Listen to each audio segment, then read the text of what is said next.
안녕하세요.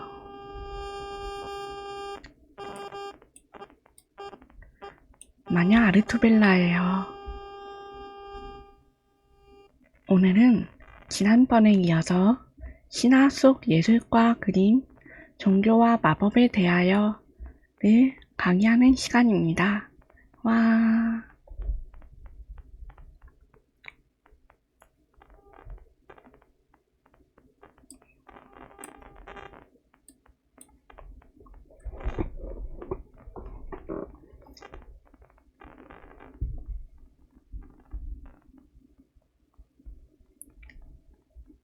지금 마이크 설정을 어제보다 조금 만졌는데 이대로 시작하도록 할게요.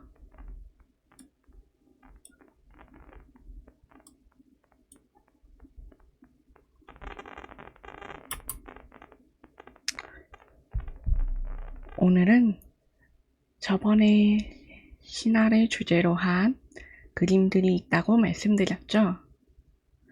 저번에 신화 속의 예술품들에 대해서 언급했으니까 오늘은 신화 속의 예술에 대한 구체적인 예시를 들어보도록 하겠습니다. 신화 속에서 예술로 통칭되는 것은 많이 있습니다. 여기 이렇게 제가 신화 속 예술 목록을 적어보았는데요. 우선 그리스 로마 신화를 기준으로 직조, 공예, 세공 이 세 가지가 가장 많고요. 모든 많은 신화들에서 그것을 포함해서 직조, 공예, 세공, 그림, 연극, 말, 노래, 화술, 춤, 사냥, 조각, 건축, 도자, 목공 이 분야들이 언급됩니다. 물론 말과 화술은 조금 다른 개념이에요.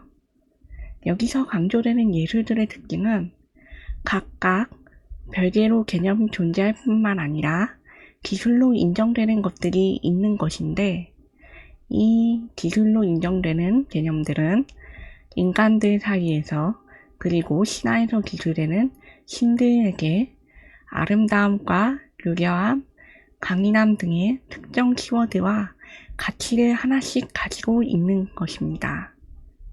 이 가치를 지니고 있으면 칭송받을 만한 것이었죠. 여기서 그리스 신화의 특이한 점은 대부분 건축하면은 그냥 한 줄로 언급하고 지나갈 것을 헤파이스토스라는 이 불의 신, 대장장이의 신을 담당하게 만들었다는 것입니다. 안녕하세요, 마녀수집가님. 어서오세요. 오늘은 신화 속 예술과 그림, 마법과 종교에 대해서 설명할게요. 듣다가 궁금하신 점이 있으시면 언제든 물어봐 주시면 되세요. 헤파이스토스 이 신은 건축을 담당하기도 하고 불카누스의 대장간이라는 그림으로 잘 알려져 있습니다. 이 불카누스라는 단어는 로마어로 헤파이스토스를 바꾼 말인데요. 앞서 설명한 것처럼 헤스티아가 베스타가 되고 디오니소스가 바쿠스가 되듯이 헤파이스토스가 불카누스로 불리는 것으로 생각하시면 되겠습니다. 이 헤파이스토스라는 신은 놀랍게도 예술의 개념에 속하는 신이었습니다. 왜냐하면 이 신은 단순한 대장장이의 신이 아니라 장인의 신이기도 했거든요. 장인은 무언가를 만들 뿐만 아니라 뛰어난 예술을 하는 존재이기도 하죠. 여기서 살펴볼까요? 디에고 데 벨라스케스라는 화가의 작품인데요.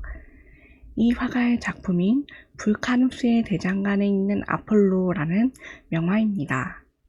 이 명화는 1630년에 만든 것으로 알려져 있으며 현재는 프라도 미술관이 소장하고 있습니다. 이 불카누스의 대장간에 있는 아폴로를 라는 것이 뭔가 하니 저번에 말씀드렸던 아프로디테와 헤파이스토스의 결혼 신화 있죠? 그 한 장면을 그린 것입니다. 거기서 태양신 헬리오스가 아프로디테의 불륜을 헤파이스토스에게 알려주는 장면이 이렇게 그림으로 그려져 있는데, 놀랍게도 이 아폴로 역시 로마에서는 좀 바뀌거나 이전의 신과 합쳐져서 숭상되는 면이 있었습니다. 아폴론 시절의 시인은 인격신, 문화신으로서의 성격이 강했지만 그 이전의 신인 태양신 헬리오스라고 제가 언급이 했었죠. 이 태양신 헬리오스는 아폴론보다 좀 더 오래전의 신입니다. 말하자면 티탄 계열의 신인 거죠. 올림포스의 신들이 자리를 잡기 전에 원래 권세를 잡고 있던 신들입니다. 이 신들에 속하는 태양신 헬리오스는 이후에 아폴론과 합쳐져서 숭상받기도 했습니다. 같은 태양신의 개념을 계승한 것이죠. 여기서 이 대장간 모습이 그려지는데, 헤파이스토스는 혼자가 아니라 뒤에 여러 대장장이들을 거느리고 있습니다. 이 대장장이들을 거느리면서 동시에 자신들이 만드는 것, 그 예술품을 만들고 무구를 만드는 현장을 이렇게 보여주고 있죠. 여기서 만드는 것들이 신화에서는 중요하게 쓰였습니다.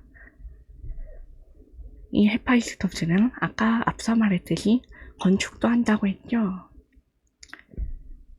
이 건축이라는 게 올림포스의 황금 궁전을 만들었고, 헤라의 옥좌를 만들고, 이 올림포스 신들의 무기와 방어구, 갑주 등을 만들기도 했습니다.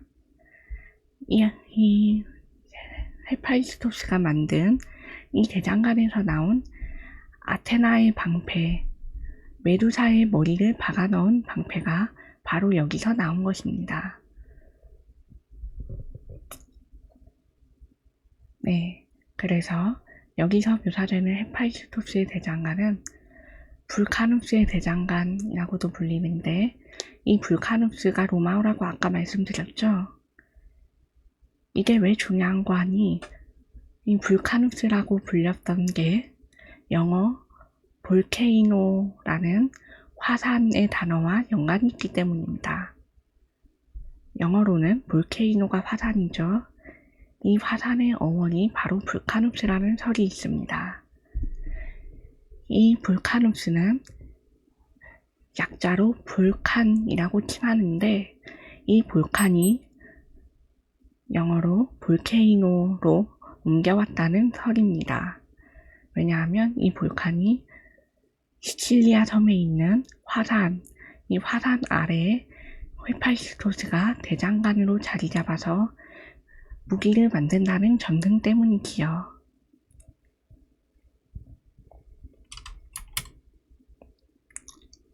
그러면 이 헤파이스토스는 어떤 신일까요?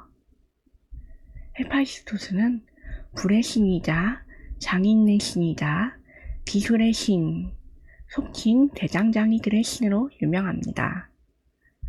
그래서 그의 특징은 그의 휘하는 대장장이뿐만 아니라 이 불을 다루어서 예술을 하는 존재들, 공예가와 조각가, 금속을 다루는 자, 야금술을 하는 자까지 모두 그의 휘하에 속해 있었다는 것이었습니다. 이들은 헤파이스토스를 섬기고 그의 보호를 받았습니다.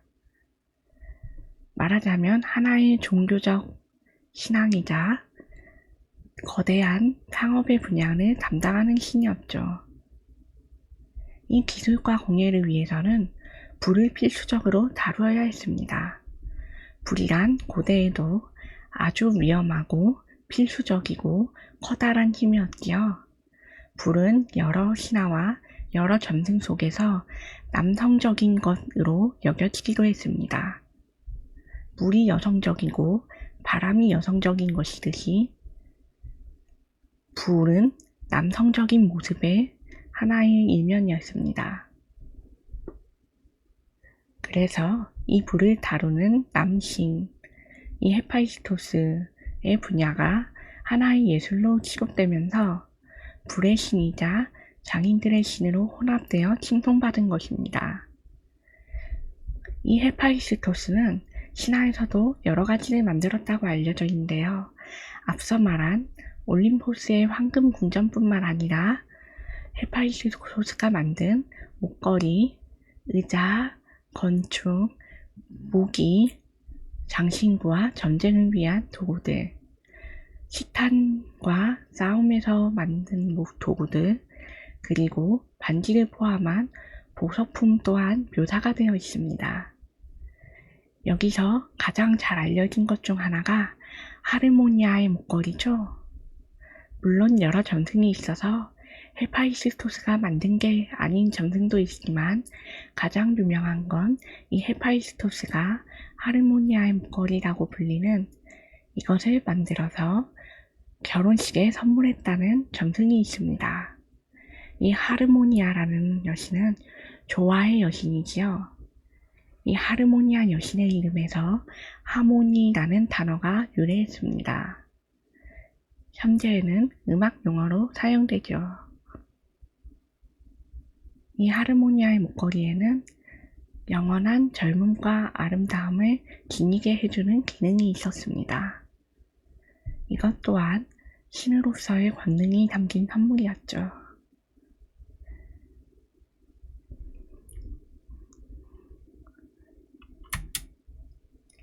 헤파이스토스에 대한 이 신의 관념적 개념과 이 신이 담당하는 것들에 대한 설명은 호메로스 창가에서도 언급됩니다. 여기 이 그리스어 원문을 보시면 일명 헤파이스토스의 신에 대한 이름의 구절이 있는데요. 이 그리스에서는 각종 신들에 대한 이명이 붙어 있습니다. 서로 다른 이름으로 부르고 칭송하고는 했죠. 헤파이스토스는 여기에서 빛을 전하는 자여 강력한 손을 가지신 분이시여 영원한 기술의 주관자이시여 창조자여 라는 문구가 들어가 있습니다. 중략 멈추소서 지칠 줄 모르는 불의 광기 어린 분노를 우리 몸속의 자연에 있는 불타오르는 열기를 가라앉히소서 라는 이 구절 또한 헤파이스토스의 성격을 나타냅니다. 이 헤파이스토스가 다루는 불은 대장간의 불이기도 하지만 자연의 불입니다. 일반적인 보통 불이나 헤르키아가 다루는 따스한 가정의 불 같은 것이 아니라 철을 다루고 재련하고 그것을 녹여서 다시 새로운 것으로 변화하여 재탄생시키는 강력한 모든 걸 녹이는 불입니다. 그만큼 온도가 높죠. 화산의 불이 고대 로마에서 지칭된 볼케이노처럼 이 화산만큼 높은 온도의 불을 다루어야 가능한 것입니다. 그리고 이 불은 열정과도 관련이 있다 여겨졌습니다. 장인들, 대장장이들, 정성을 다해서 자신의 작품을 만드는 사람들, 이 사람들은 자기의 작품을 만들려면 그만큼 열정을 이 불 앞에서 오랜 시간을 쏟아내야 했겠죠. 뜨거운 걸 다루고 이 불 앞에서 몸이 녹는 듯한 고통을 느끼면서 그 시대에는 변변한 지금 같은 장갑도 없었으니 거의 맨손으로 견뎌야 하는 일이었습니다. 물론 나중에 가서는 보호구도 발전하게 됩니다만 초기에는 그렇지 않았습니다. 그래서 이 불을 다루고 재련하는 자들은 이 거대한 불의 고통과 마주하는 자들이었지요. 이 불을 마주하면서 그들은 자연스레 화상을 입고 이 헤파이스토스 신의 특성처럼 장애가 생기기 쉽게 됩니다. 불 앞에서 하루 종일 철을 두드리니 커다란 굉음이 들리겠고 이 굉음 때문에 귀가 안 좋아져서 청력이 떨어지는 경우도 있었을 것입니다. 이 불길 속에서 하루 종일 녹아내리는 철과 무구를 바라보니 당연히 시력 또한 저하되었을 것이겠죠. 헤파이스토스 씨는 장애를 가진 그런 완벽하지 않은 신의 특성으로서도 유명합니다. 이 특성은 아마 대장장이들의 수호신으로서 함께하는 특성으로 여겨진 것이 아닌가라고 생각됩니다. 여기서 원문을 통째로 번역한 찬가를 보시겠습니다. 자, 솜씨 좋기로 유명한 헤파이스토스를 노래하소서. 맑은 목소리의 무사여. 이 무사는 그리스어로 본래는 무사히, 이 무사히는 복수형입니다. 그래서 지금은 단수형으로 무사라고 기재되어 있어요. 그는 밝은 눈의 아테나와 함께 훌륭한 기술들을 땅 위의 인간들에게 가르치셨는데 그들은 먼 옛날에 산속 동굴에서 살았습니다. 마치 짐승들처럼. 이제는 솜씨가 좋기로 유명한 헤파이스토스께서 기술들을 가르치시어 휘 오롯한 1년을 넘기고 평안하게 그들의 집에서 살아갑니다. 그러니 헤파이스토스 씨여, 저희에게 덕과 번영을 축복해 주소서 라는 이 구절이 있습니다. 여기서 눈여겨볼 만한 것은 아테나와 함께 밝은 눈의 아테나 그리고 땅 위의 인간들에게 가르치셨는데 헤파이스토스께서 기술들을 가르치시어 라는 구절입니다. 헤파이스토스는 인격신이면서 동시에 문명신의 기초입니다. 저번에도 말씀드렸죠? 아프로디테가 아름다움과 사랑의 여신이잖아요. 이 사랑의 여신 그리고 기술의 신이 결합하는 게 문명이라고 그걸 시사하는 것을 여기서 보여주고 있습니다. 이 기술이 존재해야 인간이 인간답게 살 수 있는 것을 드러내고 있죠. 이 헤파이스토스와 아테나의 존재로 인해서 인간이 인간다운 생활을 비로소 할 수 있게 되었다 라는 그러한 구절입니다. 집을 짓고 도구를 만들고 이 도구로 농사를 합니다. 이 농사를 통해서 사람들은 먹을 것을 얻고 사냥할 도구를 만들고 이 도구로 또 고기를 얻죠. 그만큼 헤파이스토스의 기술들은 인간에게 아주 중요한 것이었습니다. 거의 인간의 기술 문명의 대표인 셈이죠. 이 밝은 눈의 아테나는 뒤에도 언급하겠습니다만 이 아테나는 집조 기술과 관련이 되어 있습니다. 밝은 눈의 아테나, 팔라스 아테나, 시에로운 아테나. 이 아테나는 집조를 담당하고 헤파이스토스는 그 기술을 담당함으로써 둘이 얽혀있는 설화 또한 존재합니다. 설화 중에 이 아테나와 헤파이스토스가 직접적으로 성적인 관계를 가지지는 않아요. 아테나는 영원한 처녀성을 맹세한 여신이고 그렇기 때문에 직접적으로 남성신과 관계를 가진다거나 아이를 낳는 등의 설화는 없습니다만 유일하게 이 헤파이스토스에 관련해서는 헤파이스토스가 그녀에게 구애하다가 덮치려고 해서 헤파이스토스를 밀쳐냈다가 헤파이스토스의 체액이 그녀의 허벅지에 묻었다. 그리고 이 허벅지를 아테나는 양털로 닦아내자 거기에서 새로운 존재가 생겨났다 라는 구절의 설화가 있습니다. 물론 이 또한 후대에 창작된 것으로 간주되면서 이 설화가 뜻하는 바를 시사할 수 있겠지요. 이 설화에서는 아까 말했던 것처럼 이 아테나, 기술의 신 아테나와 또 다른 기술의 신 헤파이스토스의 연관성, 결합성을 나타내는 것이라고, 그런 뜻을 담은 것이라고 말할 수 있겠습니다. 다음으로 넘어갈게요. 아까는 호메로스 창가였죠? 이번에는 오르피즘 창가입니다. 아까 적었던 이 일부의 부분과 이게 오르피즘 창가, 속칭 오르페우스 창가의 원문인데요.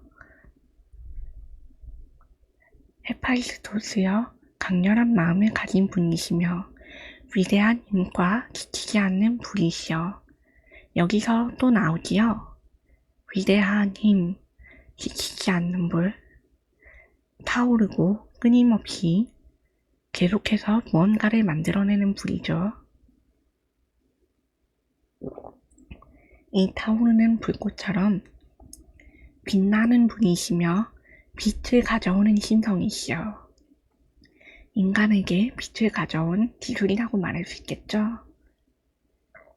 빛을 전하는 자, 강력한 손을 가지신 분, 네, 여기서 무언가를 만드는 존재로서의 언급이 되어가고 있어요. 영원하시며 기술의 주관자이시여. 기술의 신으로서의 언급이 나왔습니다. 창조자, 우주의 한 부분, 흠없는 원소, 모든 것을 삼키고 정복하고 가장 높은 곳에 있는, 모든 것을 다스리시는 분, 에테르. 이 에테르는 그리스어로 아이테르라고도 부르는데 이건 나중에 설명하도록 하겠습니다. 하늘이라고 표기되어 있지만 정확하게는 하늘을 이루는 원소 중 하나인 대기를 뜻합니다. 하늘, 태양, 별, 달, 그리고 더럽히지 않은 빛. 이게 헤파이스토스의 신으로서의 본질이며 필멸자들에게 드러나는 모습입니다. 그리고 아래에 보시면 성스러운 헌주로 당신을 찬양하나이다. 헤파이스토스를 찬양하면서 제물을 바치는 것을 언급하고 있지요. 이 헌주라는 건 헌사하는 술, 제사에 바치는 술입니다. 고대 그리스에서는 신들에게 꼭 언급되는 게 인간들이 바치는 고기와 술, 그리고 맛 좋은 음식들, 풍부한 과일, 그런 것들이죠. 이 술은 그리스 신화에서 빠지지 않습니다. 따로 술을 담당하는 신이 있으면서도 다른 성격으로도 언급될 정도예요. 이 술을 바치면서 창가에서는 노래합니다. 항상 사람들이 일 속에서도 기쁨으로 가득하도록 부디 온화한 모습으로 임하소서. 일 속에서 이 불꽃에서 기쁨을 느낄 수 있도록, 불꽃에서 무언가를 만들어낸 사람들이 자신의 작업에 기쁨을 느끼도록, 그렇지요. 멈춰서서 이 지칠 줄 모르는 불의 광기 어린 분노를, 하지만 이 열정이라는 것은 도가 지나치면 독이 되는 법입니다. 하지만 동시에 우리가 아는, 쉽게 말하자면 예술가의 성질은 생산적이고 창조적이고 동시에 파멸적이면서 무언가를 쏟아내는 그런 사람들이죠. 그걸 생각하면 쉽습니다.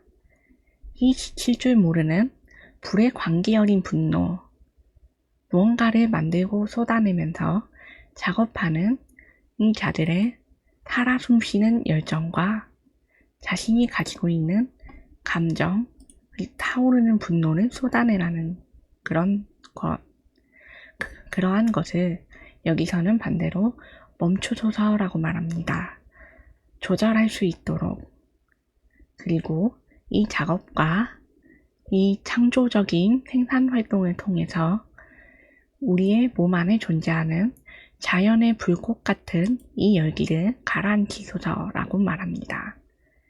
이 불꽃 같은 열기는 생산을 통해서 비로소 다른 것으로 재탄생시켜서 새로운 것으로 만드는 변화, 이 변화를 통해서 파괴적인 것을 가라앉힐 수 있도록 이라는 그러한 뜻을 가지고 있습니다. 다음으로 넘어가 볼게요. 전쟁과 직조, 기술의 여신 아테나. 아까 말한 아테나 설화도 있지요. 거기에서 볼 수 있는 것처럼 헤파이스토스와 연관이 있습니다. 이 아테나는 서양사에서도 아주 중요한 존재로 여겨져서 지혜로운 여자의 원형으로 여겨졌습니다. 물론 메티스를 제외하고요. 아테나 이전에는 메티스라는 이 제우스의 원래 첫째 부인으로 여겨지는 여신이 지혜의 여신으로서 자리매김했습니다. 이 아테나는 팔라스 아테나라고 불리고요. 배짜기와 옷감, 직조, 그리고 이 천을 짜면서 그림을 새겨넣는 그런 것을 가르쳤습니다. 천의 수를 놓는 기술을 점수하는 여성적 여신이기도 했죠. 네, 맞아요. 이 아라크네 설화와도 연관이 있습니다.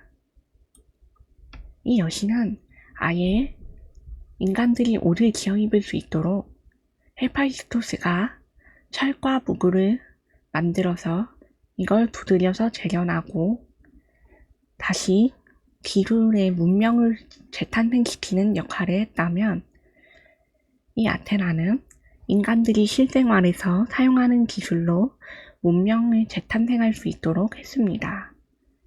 이들이 실을 짜고 길을 들이고 배를 짜고 옷을 만들어서 생활하는 것이 비로소 인간의 문명에서의 첫 번째 조건을 갖추었다라고 말할 수 있기 때문입니다.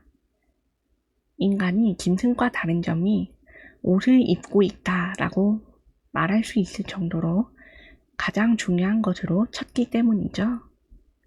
이 아테나는 전쟁의 신 아레스와는 다른 전쟁의 모습을 한 여신이면서 동시에 자신이 담당하는 직조라는 이 기술들을 담당하는 직조공들의 수호자이기도 했습니다. 이는 오르페우스 찬가, 속칭 오르피즘 찬가에서도 언급된 부분인데요. 아래에 짧게 살펴보겠습니다. 기술의 풍요로운 어머니이시며 강력한 영혼을 가진 여신이시여 중략, 빛나는 눈을 가지신 여신이시여 위대한 기술을 주시는 분, 다스리는 여왕이시여. 네, 여기서 우리는 아테나가 인간에게 주는 기술이 풍요로움을 담당하는 그런 일면이 있다고 추측할 수 있습니다. 인간에게 있어서 길쌈, 여성들이 하는 일로 여겨지는 이 작업이 사실은 인간 문명의 근간 중 하나라고 할 수 있는 가장 위대하고도 중요한 힘이었기 때문에 이 아테나의 기부는 아주 큰 것이었습니다. 고대 그리스가 남성들이 많이 등장하고 남성적인 신화, 가부장적 신화를 중심으로 돌아가는 세계에서도 이 아테나의 역할은 그만큼 대단하다는 것이었겠지요. 다음으로 넘어갑니다.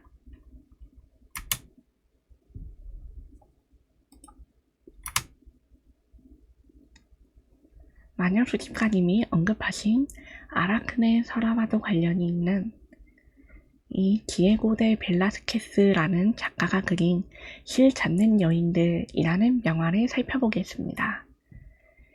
이 실 잡는 여인들이라는 이 그림은 프라도 미술관에서 현재 소장하고 있는데요. 말 그대로 실 잡는 여인들을 모사한 그림입니다. 여기 살펴보시면 여기 여인들이 모여서 실을 잡고 옷감을 짚고 여기서 배를 짜고 있습니다. 옆에는 간단한 배틀이 있지요. 이 여성들의 기술의 현장에서 우리는 뒤쪽 벽에 걸린 테피스트리의 모습을 발견할 수 있습니다. 이 테피스트리를 보면 고대 아테나와 아라크네 설화를 모사하고 있는데요. 그림 속 그림이라는 액자식 구성을 통해서 이 디에고 데 벨라스케스는 이 아라크네 설화를 실 잡는 여인들의 모습을 통해서 보여주고 있지요. 이 아테나가 주관하는 식조의 모습과 연관성을 보여주면서 교훈적인 이야기를 담고 있습니다. 뒤에서 보시면 여자들이 모여있고 칼을 든 여성이 그림을 찢어버리려고 하고 있습니다. 그 옆에는 아라크네로 추정되는 이 여인이 아테네 앞에서 무릎을 꿇고 서 있죠. 아까 말했다시피 아라크네 설화에서 아라크네는 신들을 능멸하는 욕보이는 모습을 주로 그렸습니다. 아테네는 신을 찬양하는 술을 놓은 그림을 여기 배에 새겼고요. 이 대결에서 긴 아테네가 이 아라크네의 배를 찢는 모습을 여기서 실을 잡는 여인들 뒤에 배치함으로써 이 설화와 이 작업, 이 예술의 분야에 대한 연관성을 나타내고 있는 명화입니다.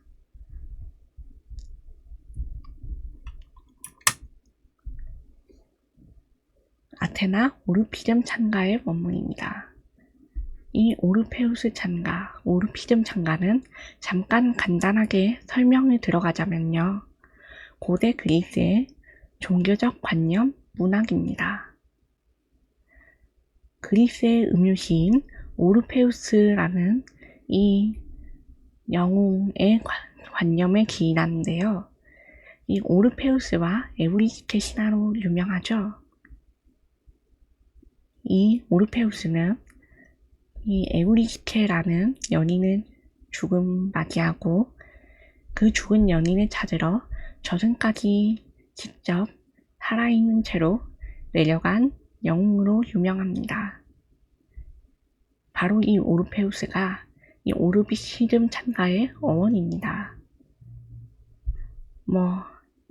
에우리디케 신화뿐만 아니라 아르고호의 출정이라는 이 신화 속에서도 오르페우스는 뛰어난 연주 솜씨로 악기를 연주하여 남성들을 홀리는 테이렌을 이기고 바다의 폭풍우를 잠재우고 여러가지 활약을 하는 존재로도 유명합니다.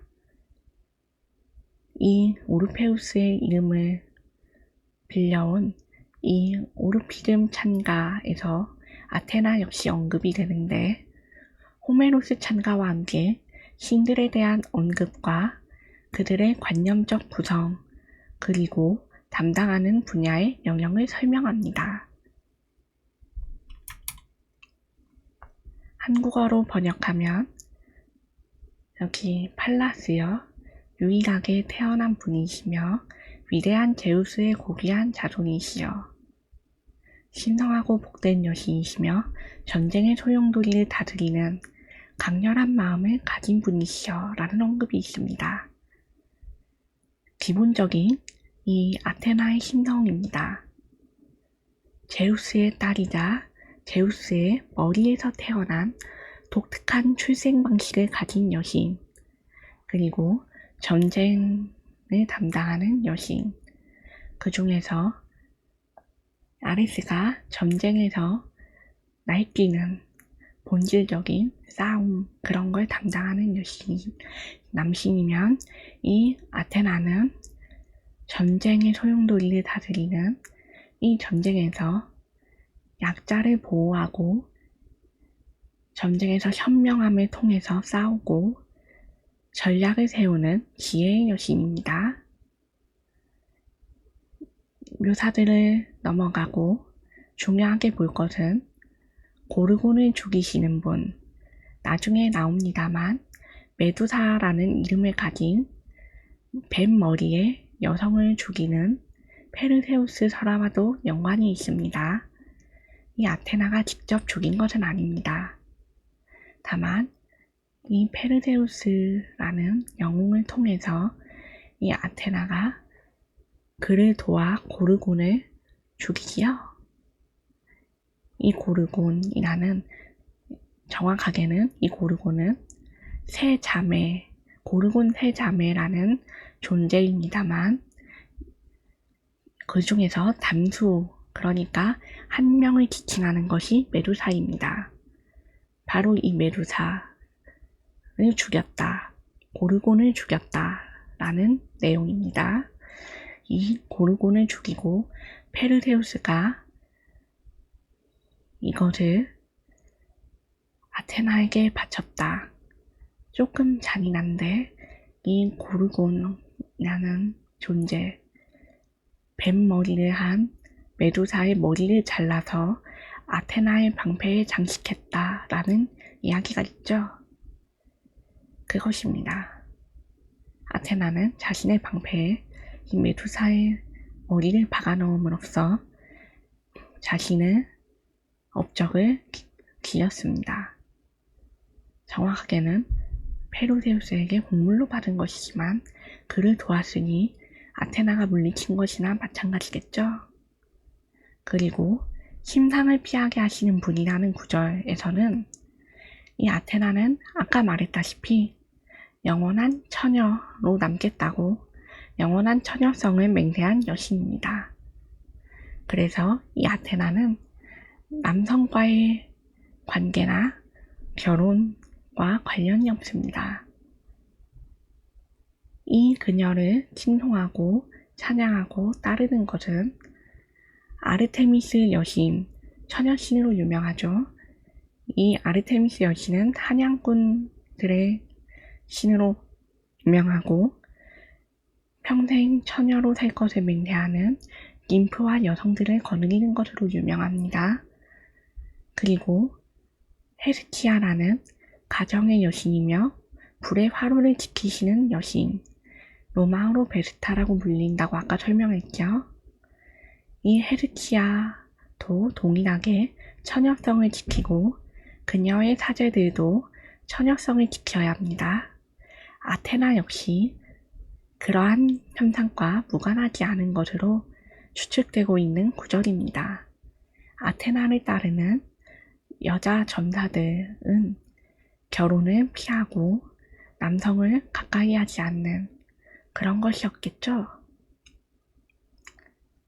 그래서 이 부분 또한 중요합니다. 자, 다음으로 풍요로운 기술의 어머니. 나왔죠? 기술의 어머니입니다. 또 아래로 넘어가면 기술의 발견자라고 부분이 있습니다. 헤파이스토스와 유사한 구절이죠. 이 아테나가 가져다주는 기술이 풍요를 불러오니 풍요로운 기술의 어머니입니다. 그리고 이러한 실을 짜고 배를 짜고 옷감을 지어내는 그런 직조술의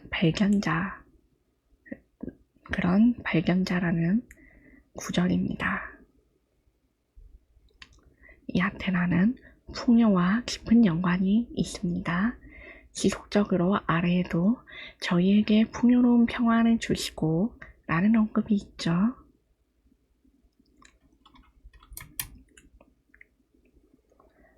그 다음 예술과 관련이 있는 신은 태양의 신이자 예술의 신인 아폴론입니다. 아무래도 그리스 로마 신화에서 예술이라고 부르면 가장 먼저 생각나는 신들 중 하나겠죠. 이 아폴로는 무사히 뮤즈와 함께 올림푸스의 신으로서 이 아폴론의 예술은 고귀하고 신성한 것을 담당합니다. 앞서 말했던 아테나와 헤파이스토스가 인간에게 내려주는 기술과 예술이라는 개념의 주관자였다면 이 아폴로는 신들의 예술 그리고 신성하고 찬양받아 마땅할 만한 것의 예술을 가리킵니다. 정확하게는 이 아폴론이 담당하는 분야는 음유시인의 예술에 가깝습니다. 시와 노래 그리고 악기 연주. 이 아폴로는 태양의 신이자 궁술의 신이고 예술의 신이면서 의술의 신이고 예언을 담당하는 신이기도 합니다. 또 다른 이명은 이성을 담당하는 이성의 신이죠. 이 아폴로는 주로 미청년 모습의 젊고 잘생긴 남신으로 묘사가 됩니다. 그의 예술은 신화 속에서도 연주와 노래에 가까운데요. 가까운 신화로는 헤르메스의 아들으로 염소 모습의 한 신, 위는 상반신은 인간인데 아래 하반신은 염소의 모습입니다. 이거 뭔가 생각날 것 같죠? 저번에도 언급했습니다. 사티로스라는 존재가 있다고. 이 사티로스는 디오니소스의 권속이지만 동시에 판이라고 하는 풍요의 신과도 연관이 있습니다. 이 판의 휘하에 있다고도 알려지는데요. 이 판은 이 예술의 신 아폴론과 악기 연주로 대결을 펼치는 이야기가 있습니다. 아폴론은 리라라는 악기로 유명하죠. 이 리라라는 악기는 헤르메스 설화에도 유명해가지고 아폴론과 헤르메스가 깊이 연결되어 있는 설화에서 살펴볼 수 있습니다. 헤르메스는 자신이 태어나서 첫 재물을 자신한테 바쳤다고 하죠. 근데 이 재물이 어디서 나왔냐? 바로 아폴론의 소에서 나왔습니다. 짧게 설명하면 헤르메스는 도둑의 신, 목동의 신, 양식의 신 말하자면, 그리고 상업의 신이면서 사기꾼들의 신이기도 합니다. 이 헤르메스가 바로 아폴론 이 신의 소를 훔쳐서 자신에게 첫 제물로 만들어 바쳤다고 하는 건데, 이 제물로 고기를 바치잖아요. 소를 죽여서 고기로 만들어 가지고 바치는 과정에서 남은 힘줄을 거북이의 등껍질과 결합해서 리라로 만들었다 라는 그런 신화가 있습니다. 그리고 이 미라는 헤르메스가 발명했으나 아폴론이 자신의 소가 사라진 것에 대노해서 헤르메스를 잡고 제우스에게 가서 따지자 헤르메스가 잘못했다고 빌면서 아폴론과 이 미라에 대해서 이야기를 하면서 이 미라를 줄 테니까 자신에게 인정을 해주지 않겠냐라고 협상을 한 것으로 알려져 있습니다. 바로 이 미라가 아폴론의 대표 상징물 중 하나가 됩니다. 참고로 아폴론의 상징물은 아래에 보시는 것처럼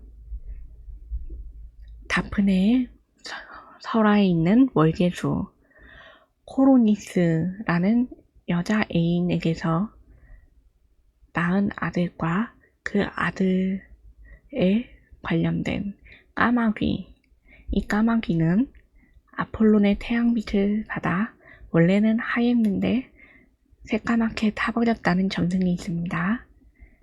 이 역시 아폴론의 권속으로서 상징물로 연관이 있습니다. 그리고 관련된 설화, 역시 유명한 설화로는 예언자 카산드라가 있습니다. 이 예언자 카산드라는 트로이의 멸망을 본 왕족으로 유명하죠. 이 카산드라는 설화는 앞서 말씀드렸어요. 아폴론의 애인이었다가 설득력을 빼앗아버리고 누구도 그녀의 예언을 믿지 않게 되었다는 그런 설화가 바로 이 아폴론에게서 나옵니다.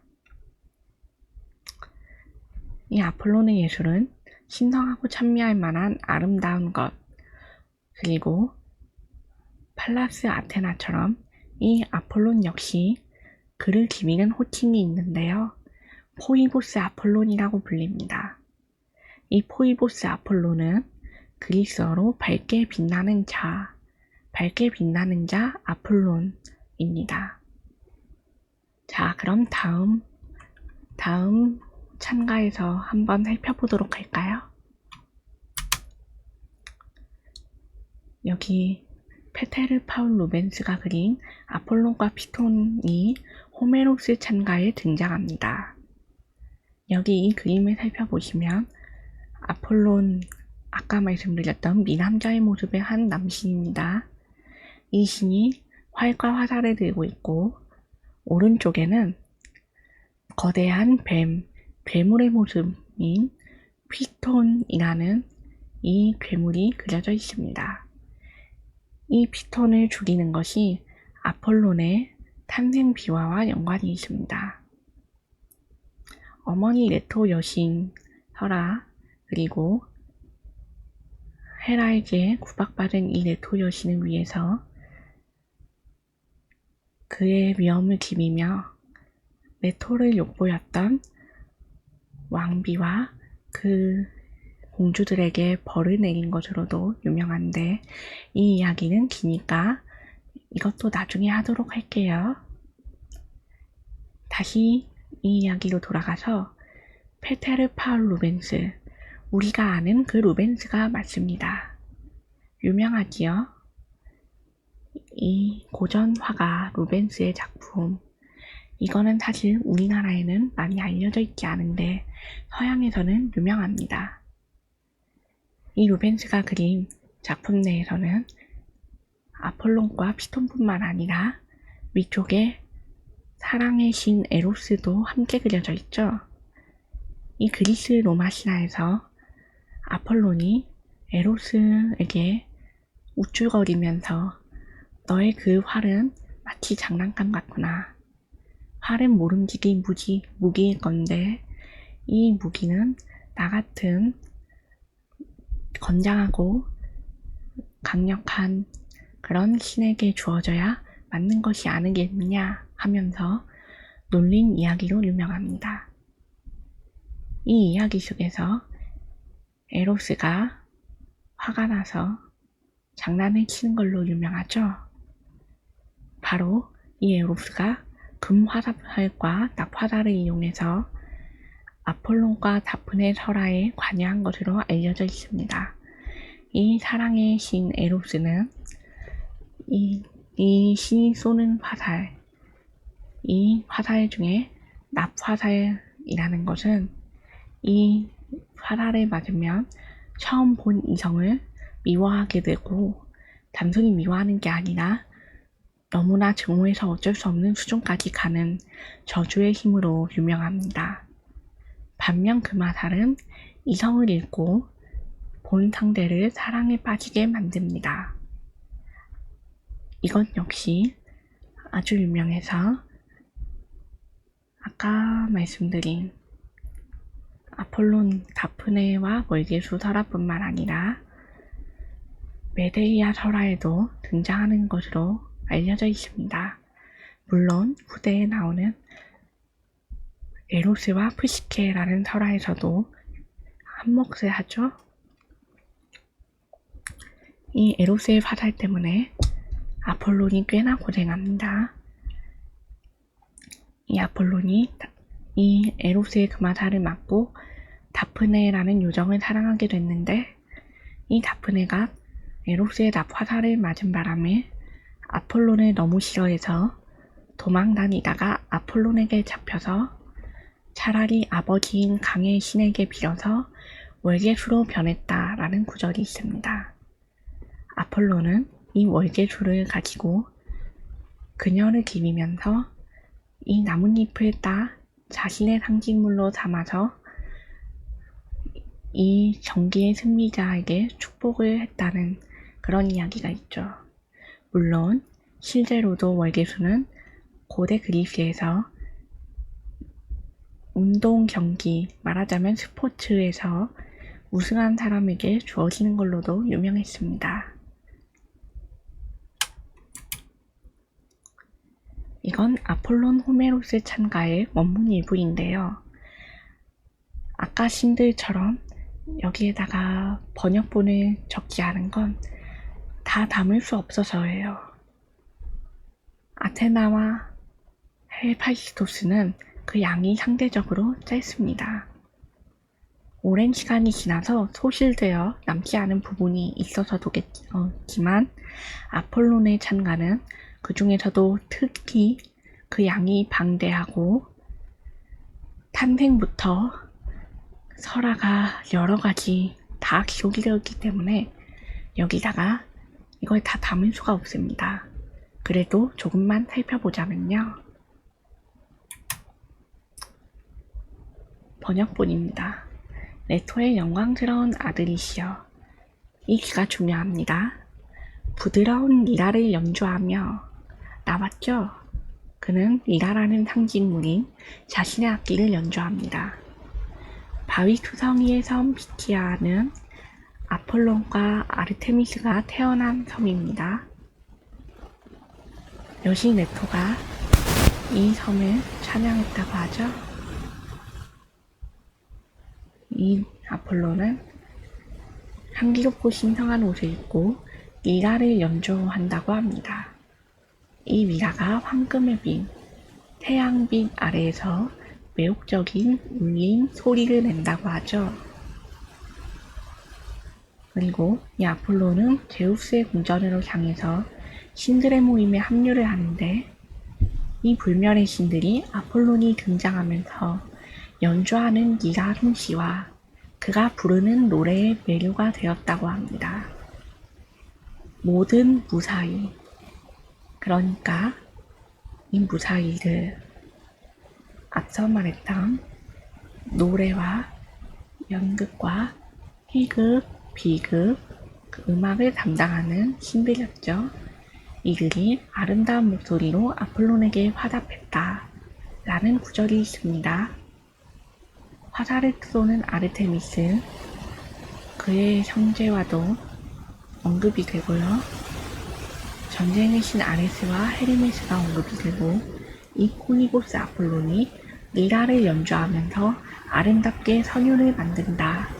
그리고 이 선율을 만들며 높은 곳으로 발걸음을 옮겼다. 그렇기 때문에 아폴론의 예술, 노래와 연주는 신성한 것으로 취급된다고 말할 수 있습니다.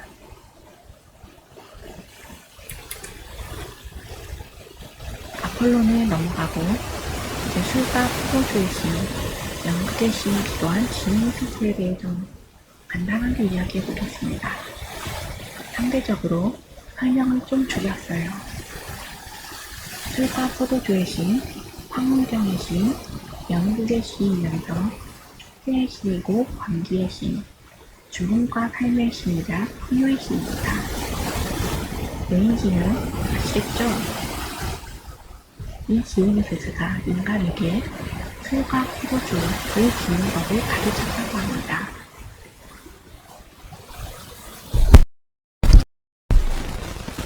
아, 지금은 괜찮나요? 아,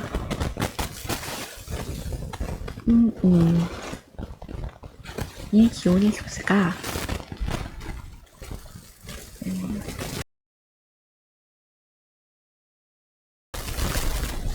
아, 아, 어떠신가요? 아, 지금은 연결선을 다시 꽂았어요.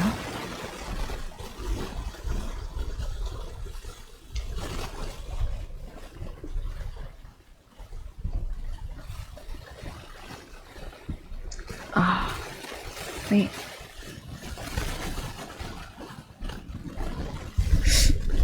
뭐지?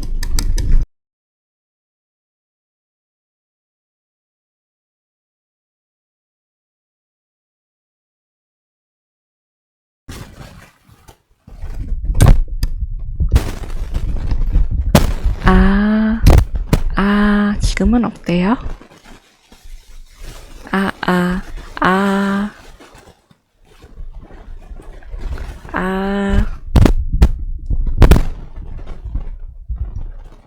아, 됐다.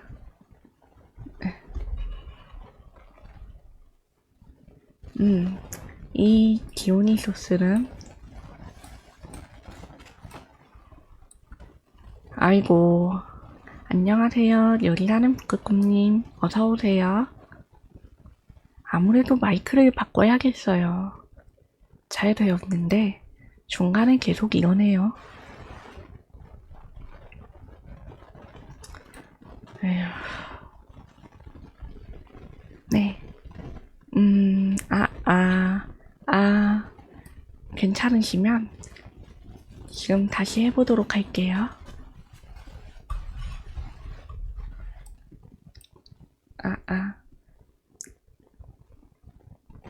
네. 이 디오니소스는 제우스와 인간 헤멜레라는 여자 사이에서 태어난 신이면서 많은 ним프와 사티로스를 권속으로 거느리고 있습니다. 이 디오니소스는 어린아이, 미소년, 미청년, 노인 등 다양한 모습으로 그려지는데요. 앞서 설명한 미다스 설화에서 등장하고 또 후에는 낙소스 섬에서 아리아드네를 맞이하는 설화로 등장합니다. 이 디오니소스는 술과 포도주의 신, 그리고 인간들에게 이 술과 포도주를 빚는 법을 가르쳤다라는 구절이 있음으로써 전쟁과 직조의 여신 아테나, 기술의 신 헤파이스토스와 똑같이 인간에게 좋은 것을 주시는, 즉 인간의 문명과 관련이 있는 신입니다. 또 술을 마심으로써 맛볼 수 있는 황홀경의 신, 그리고 이 술을 마시고 버리는 축제, 이 축제를 하면서 이 바쿠스의 신도들이라고 불리는 디오니소스의 신도들은 연극을 펼치기도 했습니다. 술에 취해서 그들은 축제를 벌이고 연극을 하고 즐거운 노래와 춤을 했죠. 그래서 이 디오니소스의 이름을 딴 극장도 있습니다. 기원전 6세기경에 설립한 것으로 추측되는 디오니소스 극장이라고 이름 붙은 이 극장은 현재에도 그 흔적이 남아있어서 유적이 있어요. 지금도 그리스에 가면 이 유적에 들어가 볼 수 있습니다. 이 유적은 워낙 거대해서 약 17,000명 정도를 수용 가능한 규모의 크기였다고 합니다. 이 디오니소스가 연극과 연관이 있다는 흔적은 후에 서양 연극사에서 중요한 부분입니다. 디오니소스의 신도들 이야기는 유명해서 광란과 살해, 난교와 만피로도 유명합니다. 이러한 것은 디오니소스 종교의 특성으로 알려져 있는데 이 말씀드린 광란과 살해, 난교와 만치뿐만 아니라 이로 인해서 벌어지는 이 본능적 특성, 인간의 본능에서 우러나오는 춤과 노래, 그리고 이 술을 마시고 하는 연기, 연극, 즐겁고 기쁜 것들, 좋은 것들은 예술, 인간의 예술에 가깝습니다.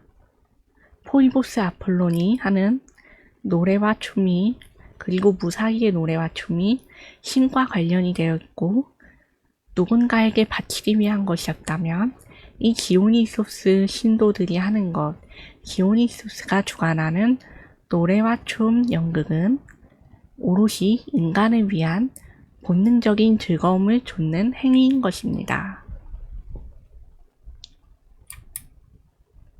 그리고 죽음과 삶의 신은 디오니소스 설화에서 제우스의 다리에서 한 번 더 태어났다는 구절에 관련이 되어 있습니다.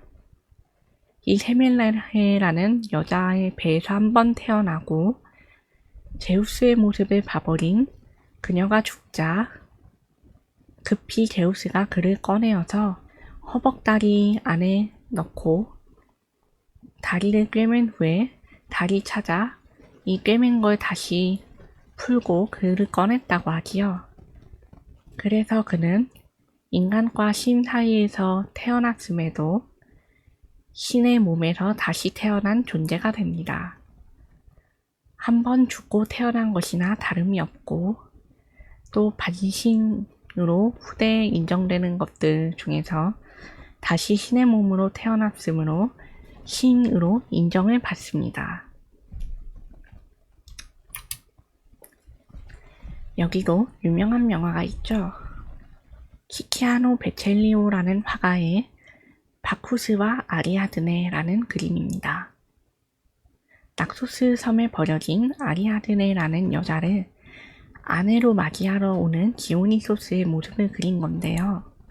이 디오니소스의 뒤편에는 아까 말했던 추종자들이 함께합니다.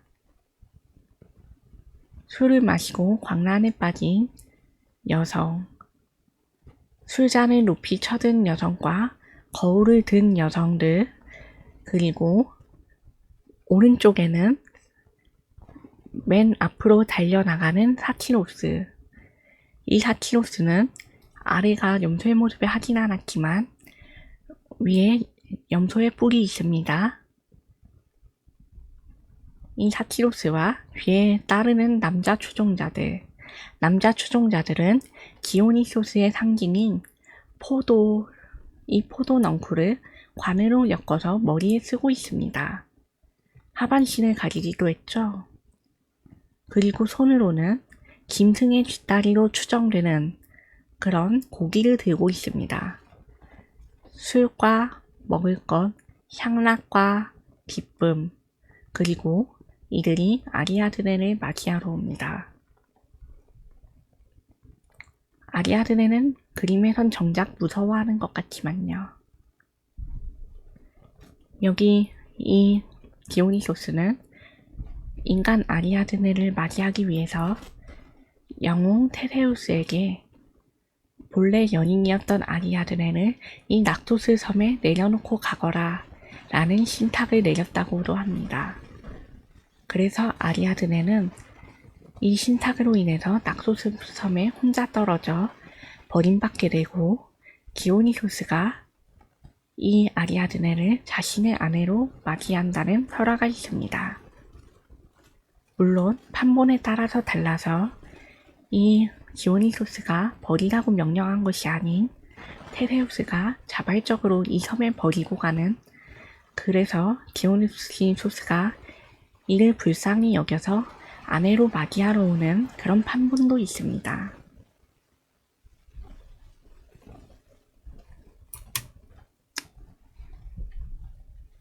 앞서는 예술을 살펴보았는데요.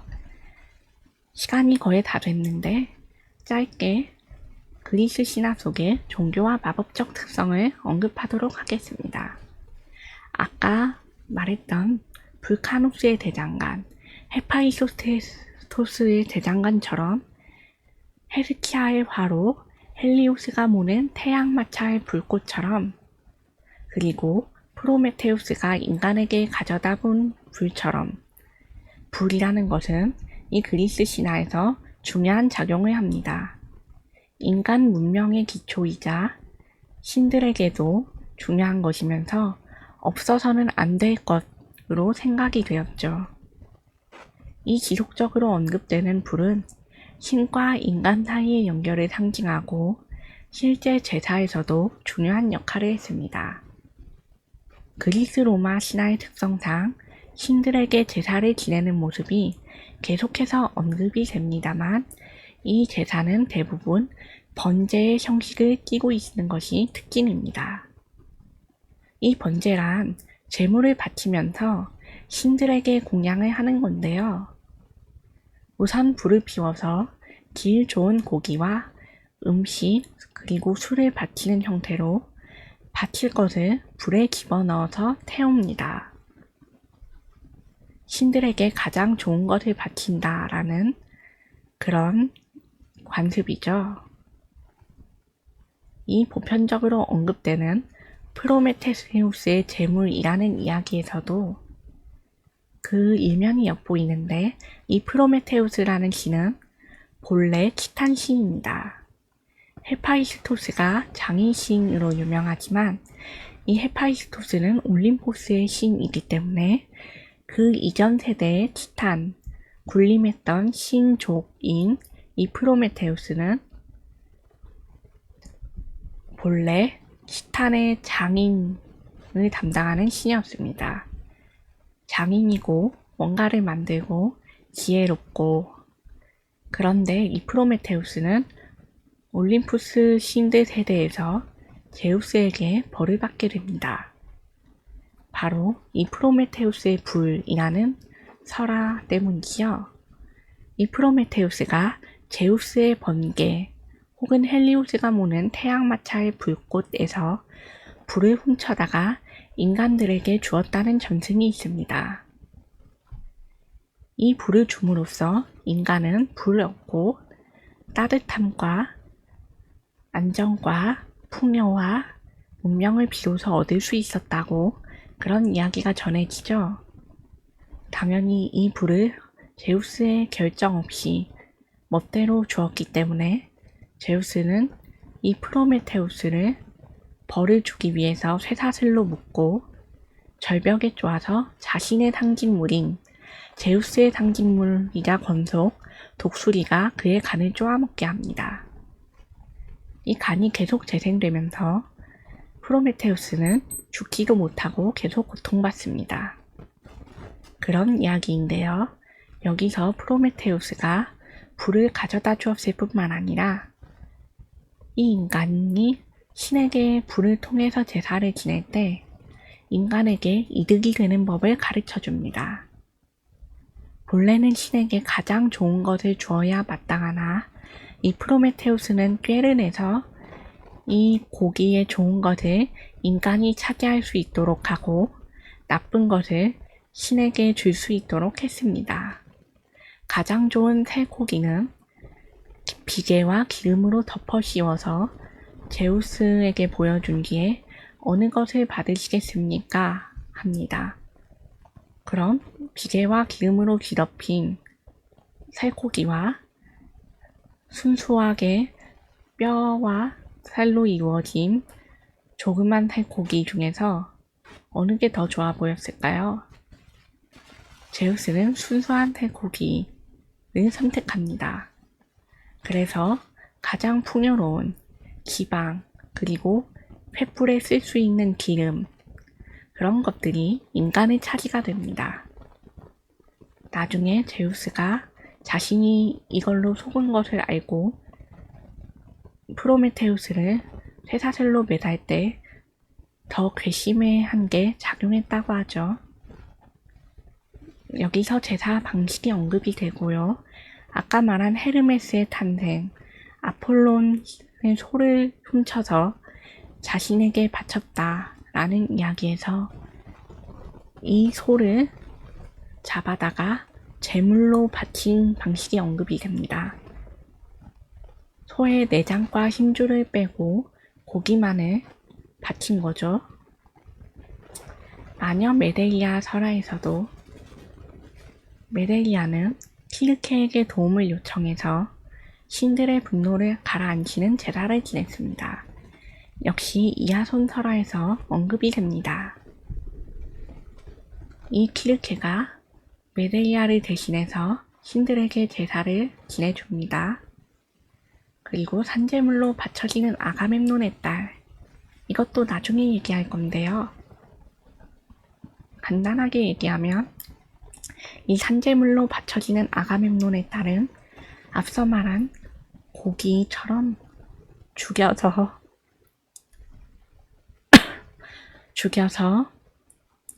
그 고기를 바치는 게 아니지만 산채로 제단에 올라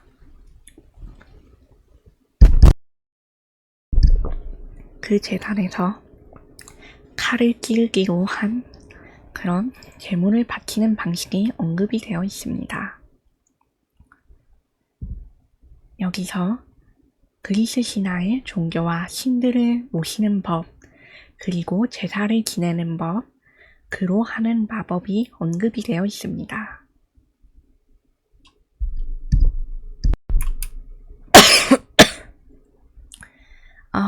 건조해서인지 자꾸 기침이 나네요.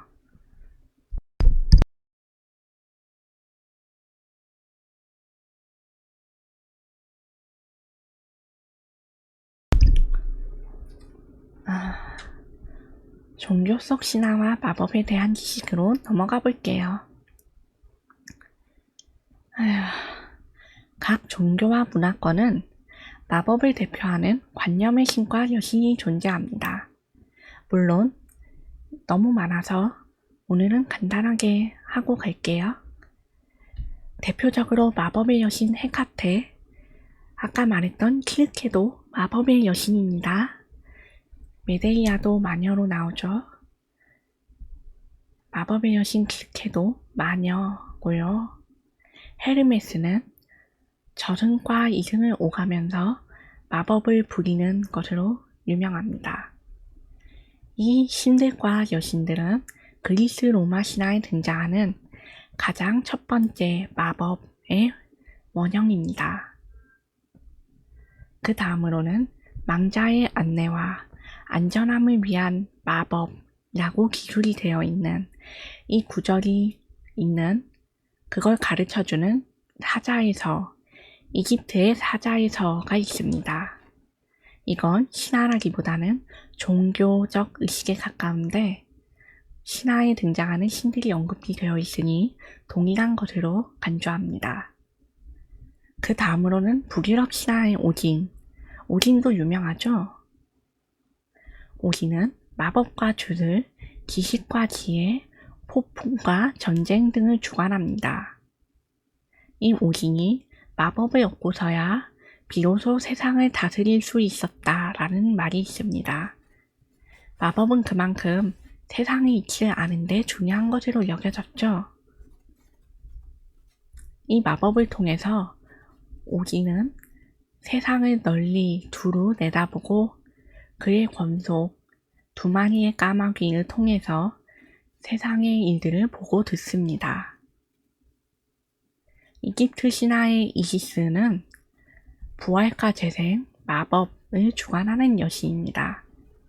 남편인 오시리스 신이 전쟁과 사막 그리고 돌풍의 신 세트에게 살해를 당하고 토막이 나자 그 시신을 찾아다니면서 꿰매어 부활시킨 것으로 유명하죠.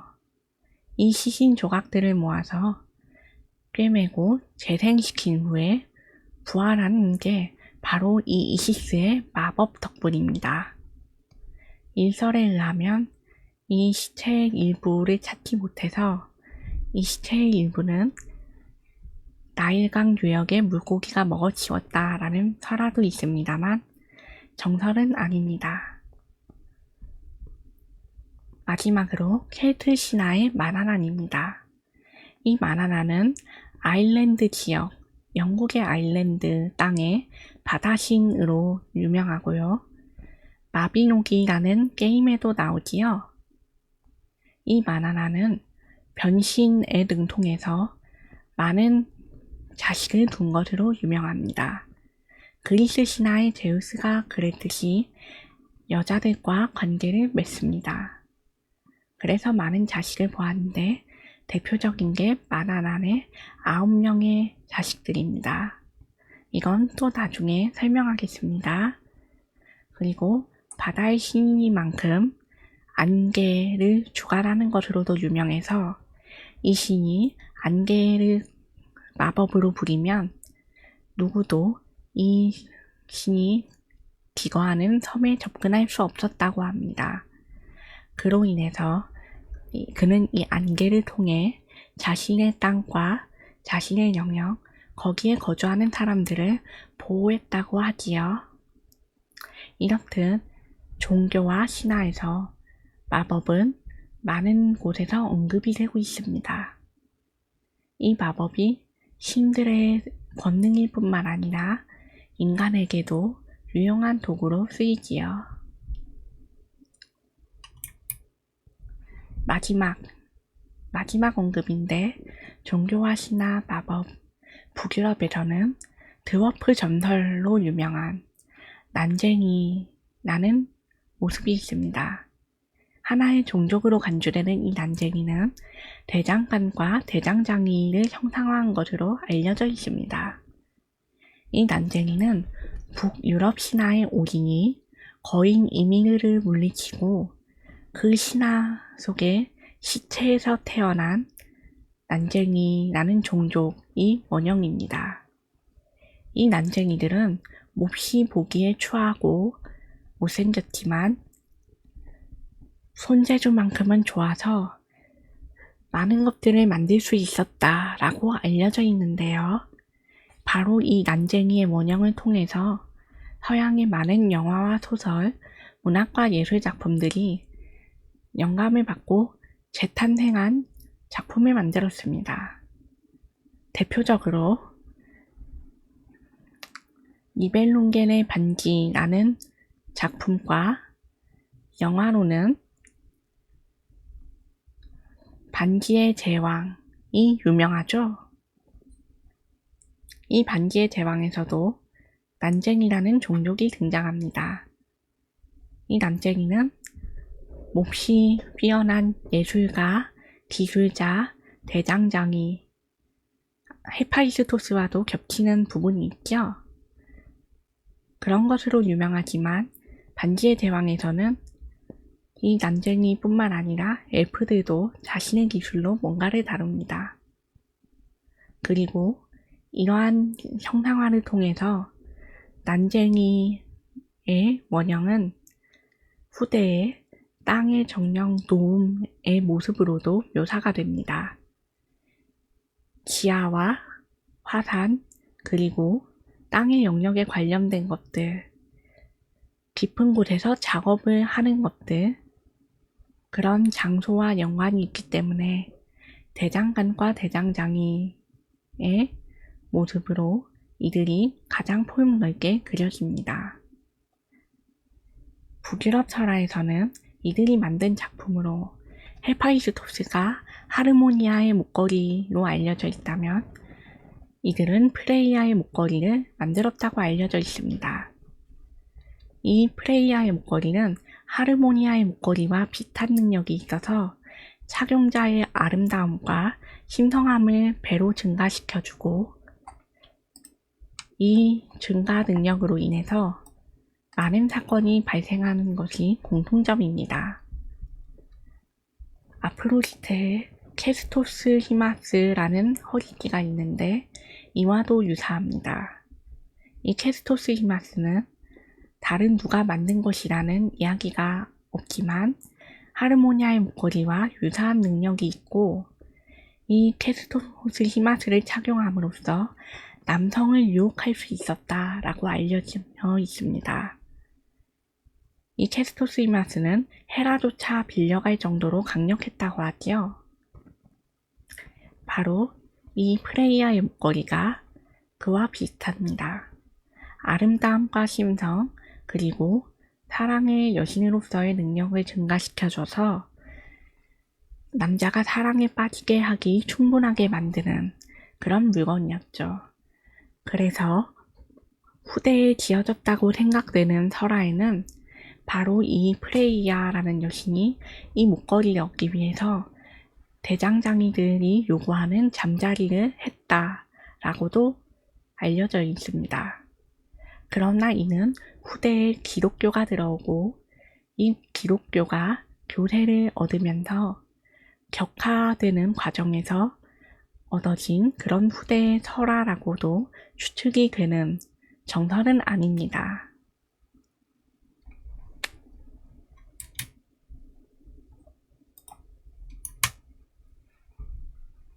짜잔!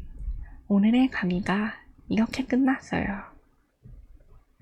원래는 완전 강의로 하면 너무 길어질 것 같아서 좀 줄였는데 줄이고 줄이다 보니까 이 정도로 나오네요. 다행히 많은 시간이 들진 않았습니다. 호메로스 찬가와 일리아스 서사시 오르페시우스 찬가의 구절을 인용했어요. 위키백과와 구글아트 등의 사이트에서 제가 올린 그림들을 찾을 수 있습니다. 오늘의 강의도 들어주셔서 감사해요. 저번에는 점수를 통한 마법에 대한 강의를 하려고 했는데요. 아직 기초 지식에 대한 강의가 진행이 안 됐고 또 좀 더 사전 지식이 많이 필요할 거라고 생각해서 점수는 다음 파트로 옮기고 조금 더 이 마법과 신화 그리고 이번에는 오컬트 쪽에 관련한 자료를 가지고 오도록 하겠습니다.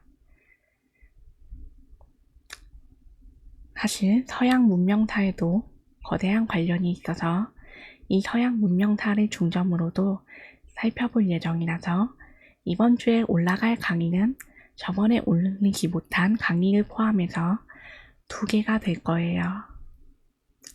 이번 주에는 2개의 강의가 올라갑니다. 내일은 휴방할게요. 이제 곧 설날인데 다들 새해 복 많이 받으세요. 다들 새해 복 많이 받으시고요.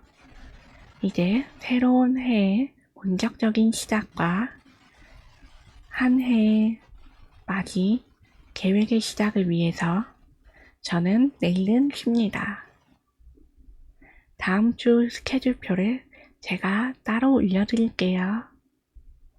열이라는 북극곰님도 설날 잘 보내세요. 오늘 찾아주신 분들 마녀수집가님, 북극곰님 감사합니다. 오늘도 만나서 반가웠어요. 다음에는 좀 더 여유를 가지고 잡담도 해볼 수 있도록 할게요. 감사합니다. 고생 많으셨어요. 오늘은 그럼 이제 방송을 끝내도록 하겠습니다. 벨바